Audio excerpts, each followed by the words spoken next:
Здравейте хора, днес ще покажем моето БМВ.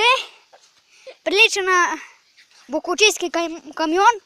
Ето вижте вътре, с едно се изакова вътре котка.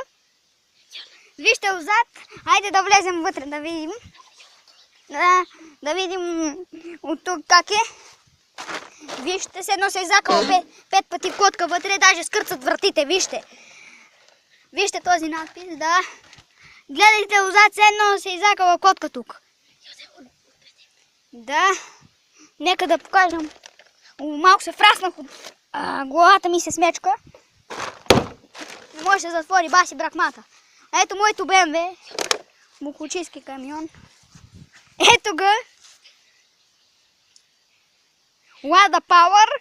Прилича на... даже няма гума. Ето.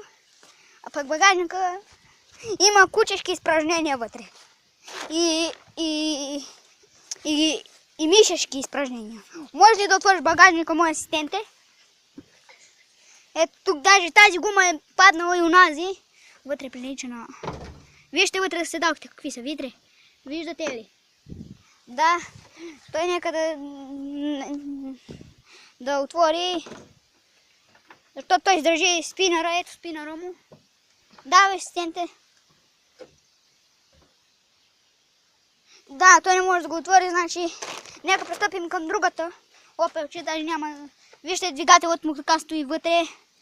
Вътре е доста хубав, но може да се щупено стъкло. Този има хубавите. Да, хора, ето това стъкло е щупено, виждате. Айде, бай-бай!